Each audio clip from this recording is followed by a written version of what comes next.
Welcome back to the channel and another one of our complete whole designs for the NGLA project. Now, with this one, I'm going to go with 10 for no reason other than I kind of like the land it sits on and want to build something here.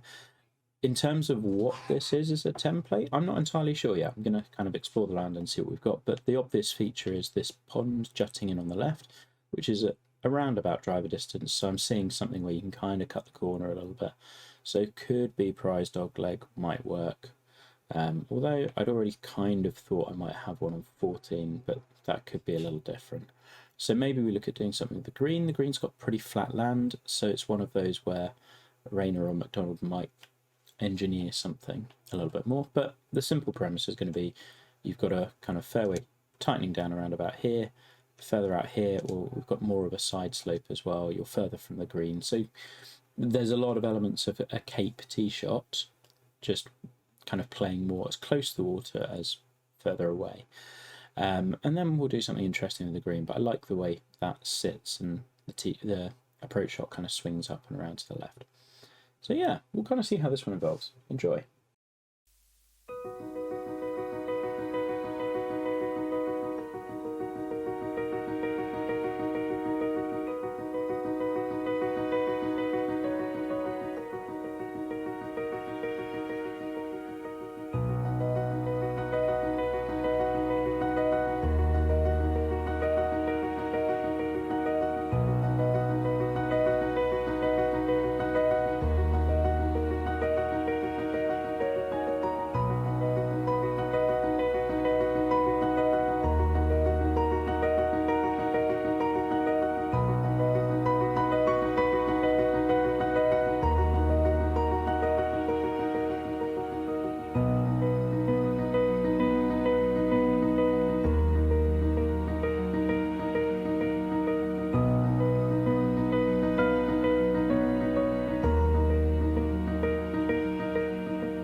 So thanks to a great idea from YouTube, one thing that was suggested was it would be good to hear a little bit of the thought process before just leaping straight in and planting. So what you'll see is kind of hopefully a natural evolution of a whole. The thing that triggered all of this was putting down the green contours, the green surface, and seeing the gentle contours, which kind of suggested a double plateau shape, which is rare to find actually. I got kind of lucky there. In that there was already this sort of front plateau, we've massaged it a little bit, and there was a back one which I've raised up a bit more. But you could see both of those originally. From there, we've just placed hazards in places where they kind of were, and I found myself creating a principal's nose without even realising I was doing it. So this kind of feature works as blindness from this side of the fairway versus over here. These bunkers were kind of choking down a little bit, but more visual than anything else. As for the tee shot, you play as close to the water as you can for a shorter shot and a better angle. So there's a bit of that traditional cape tee shot, but it's not a cape hole. And you can have a wedge into front pins. For back pins, it's going to require a bit more, and that will be one that I need to test and check whether we need fairway behind it, etc. However, if you were to lay up away from the big danger of the water on the left, or let's say we popped ourselves down here, suddenly to get to this pin, it's much longer. You bring in the potential of falling off behind this, because sadly just being blind doesn't really make a difference in this game because you've got scout cam. Obviously it matters for true sim, but I'm not really designing with that in mind. So there's a little bit more angle play where if you're going on this line, that's harder to land it on than here. You're bringing in that slope and therefore these bunkers a little bit more. 4 different pins that I think each have interesting locations. It's a little bit of a different challenge. And then, yeah, so now the only thing I've got left to do is work out how the holes around them integrate with those. So the key one for me is going to be working out what I do with 12 green. Where's that going? Is it going on top? Thought about maybe popping at the other side of the dune, but probably won't. Has it got enough space to be here? Do I need to move this tee? All of these are kind of questions. If I were to move this tee, are people just going to play up this fairway to get at this green? Those sorts of things. And 11T, actually, I was a little bit worried about at the start, but I've got loads of space to play with this one. So I might bring this entire hole back, which would create more space behind it. And I think those sorts of things are really important to think through. Once you're at this stage, before you plant it and do too much more work, how does everything work around it and how's it going to fit in? And that the more you look around your plot, the better you get that vision for how everything works together, and that's what gives a course its kind of cohesive feel. Anyway, back to the time lapse.